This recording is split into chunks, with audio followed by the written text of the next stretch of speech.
Ensayar el adiós, una frase breve, pero no ligera, una fórmula que suena a despedida anticipada, a preparación silenciosa, a ese gesto mental que nadie confiesa, pero todos practican cuando algo o alguien empieza a volverse frágil. Ensayar el adiós implica aceptar que lo que creemos sólido es, en realidad, una frontera móvil. Sugiere que la permanencia es solo una ilusión bien narrada, que la vida a veces nos exige escribir borradores de despedidas antes de que el momento llegue. Pero aquí aparece la primera tensión. ¿Qué significa ensayar algo que en teoría debería irrumpir sin ensayo? ¿Es un acto de control? ¿Un mecanismo psicológico de defensa? ¿O es una forma de mirar de frente a la sombra, para no quedar ciegos cuando se acerque? Hay dimensiones ocultas en esta frase. Dimensiones que no solemos nombrar porque incomodan. Preguntas que preferimos silenciar. ¿Qué tememos realmente perder? ¿Y qué parte de nosotros se oculta detrás de esa máscara de aparente fortaleza? En este guión recorreremos 3 planos: el psicológico, el filosófico y el práctico. No ahora, no todavía. Por ahora solo los insinuamos, como puertas entreabiertas. El plano psicológico, la estructura interna que nos empuja a anticipar finales.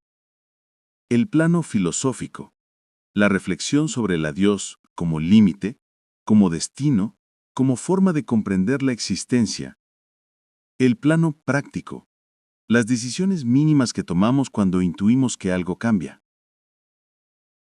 Cada plano revelará una capa distinta, como si la frase fuese una esfera que solo muestra una faceta a la vez. Y mientras avanzamos, conviene plantear una pregunta que acompañará todo el recorrido. ¿No es el adiós al final la única certeza que evitamos contemplar? Esta es solo la primera grieta, la primera calma antes de entrar al terreno más profundo. Para avanzar, necesitamos detenernos en un punto incómodo.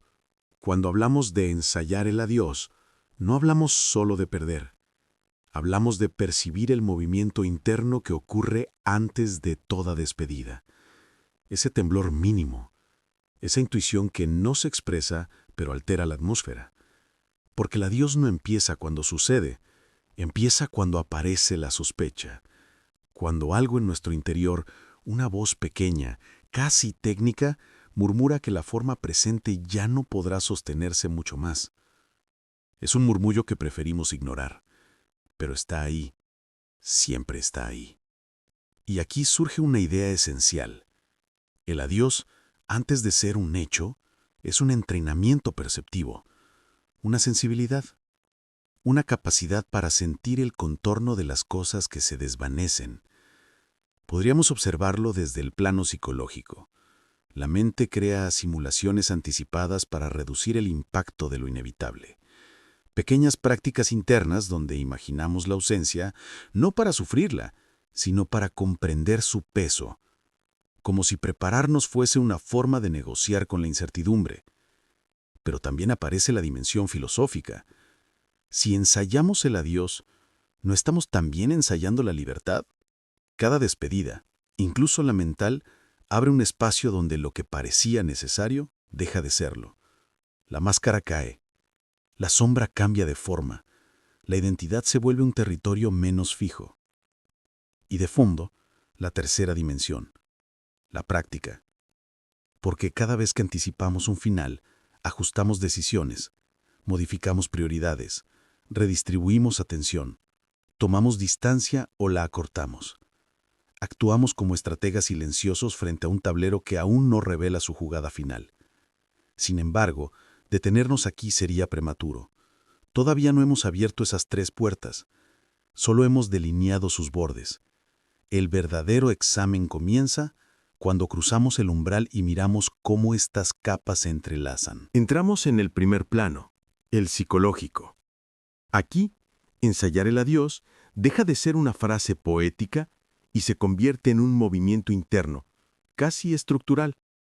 La mente anticipa, la mente protege, la mente calcula, incluso cuando no queremos. Porque, en lo profundo, el adiós funciona como un umbral emocional, un borde, una línea que separa lo que todavía somos de lo que podríamos llegar a ser cuando algo o a alguien ya no esté. Psicológicamente, anticipar ese borde tiene sentido. El cerebro opera como un ingeniero silencioso que proyecta posibles pérdidas para evitar el colapso posterior. Un mecanismo antiguo, una estrategia nacida de la necesidad de prever peligros. Pero hoy, con menos amenazas reales, sigue actuando, aunque no sepamos qué hacer con esa previsión. Ensayar el adiós es entonces una forma de modelar escenarios interiores, un simulacro que no busca dramatizar, sino amortiguar, como si la psique quisiera generar un doble de la realidad para testear su resistencia. Así, la mente construye un espacio vigilado donde puede observar lo que duele sin quedar expuesta del todo. Pero este ensayo tiene un riesgo.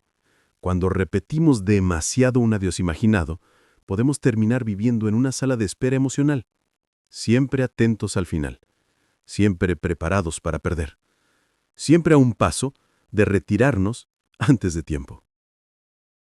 El mecanismo que debía protegernos puede convertirse en una forma de exilio interno, una retirada anticipada, una renuncia sin acto. Y aquí aparece la pregunta inevitable. ¿Hasta qué punto ensayar el adiós nos fortalece y cuándo empieza a debilitarnos? El plano psicológico nos ofrece respuestas parciales, nunca definitivas.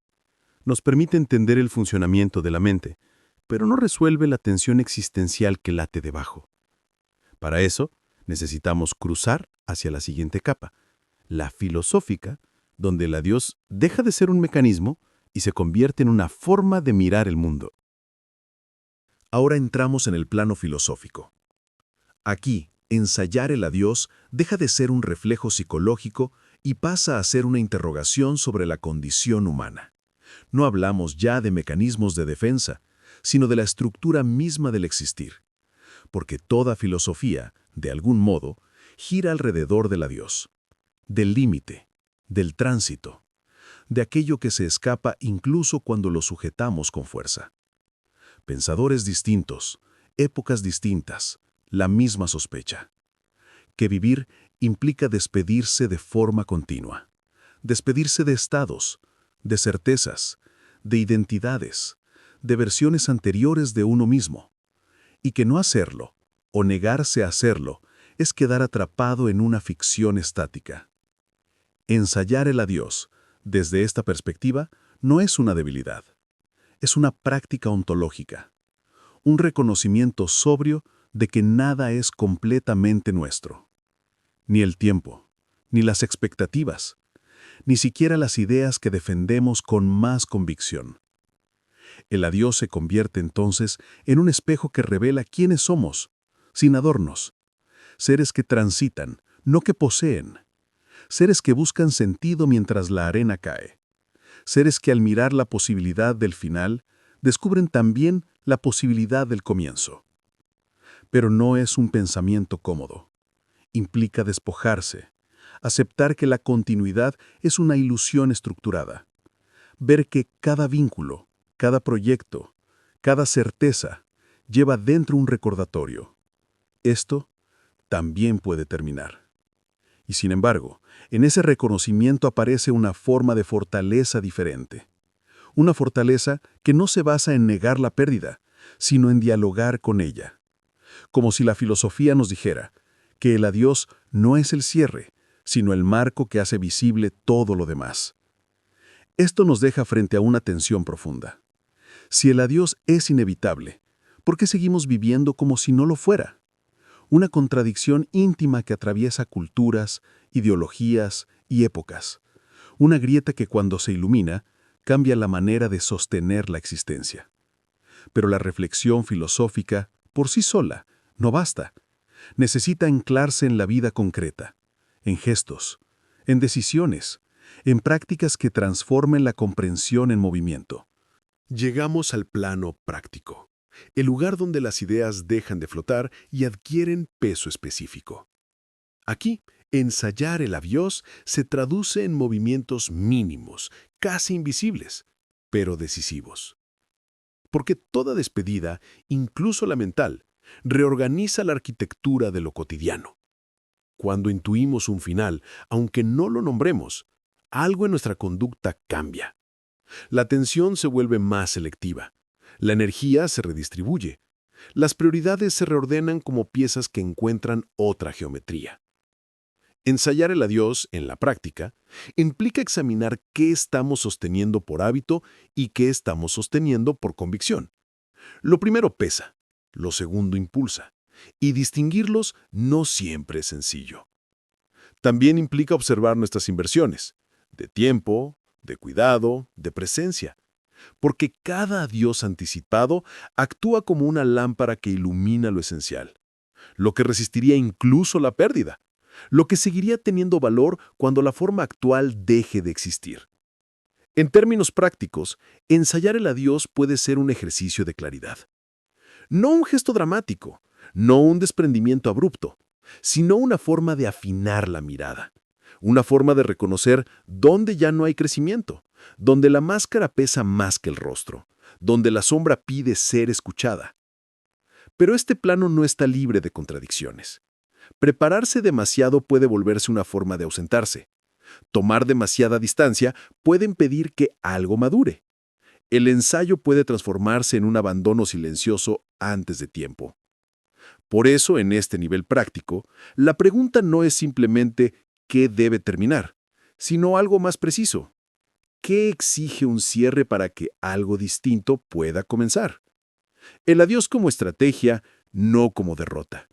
El adiós como gesto consciente, no como reacción impulsiva. El adiós como apertura, no como clausura.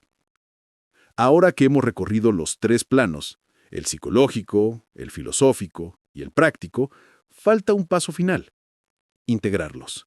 Reunirlos en una sola mirada que dé sentido al acto de ensayar, de anticipar, de comprender la despedida sin quedar atrapados en ella. Hemos atravesado tres planos, tres maneras de aproximarnos a la misma frase, pero ahora llega el punto crucial: integrarlos. Porque ensayar el adiós no es solo psicología, ni solo filosofía, ni solo práctica. Es la convergencia de las tres. Una intersección. Un cruce donde la mente, el sentido y la acción dialogan sin jerarquías. Integrar significa ver que anticipar un final no es un acto de miedo, sino de lucidez. Que la reflexión profunda sobre la pérdida no paraliza, sino que afina la percepción. Que los pequeños ajustes prácticos no son renuncias, sino movimientos de claridad. En ese encuentro, aparece la verdadera fuerza del adiós ensayado. No es un gesto de desconexión, sino un ejercicio de conciencia. Conciencia de que todo cambia. Conciencia de que nada está garantizado. Conciencia de que la presencia solo adquiere intensidad cuando reconocemos su fragilidad. Cuando unimos los tres planos, el adiós deja de ser un límite y se convierte en una brújula, una forma de orientar lo que valoramos, una forma de separar lo esencial de lo accesorio, una forma de escuchar lo que permanece más allá de toda forma. Aquí, el ensayo no es una despedida prematura, es una preparación para habitar la vida con mayor precisión, un modo de soltar sin romper, un modo de mirar sin huir, un modo de sostener sin poseer. Y quizá, solo quizá, esa sea la enseñanza silenciosa de la frase, que ensayar el adiós no significa anticipar la pérdida, sino comprender el valor.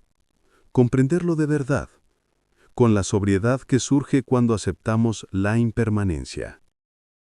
Así, el adiós deja de ser un final y se vuelve un lenguaje que habla en susurros, que ordena prioridades, que revela lo que importa, que recuerda que a veces la claridad llega solo cuando imaginamos la ausencia.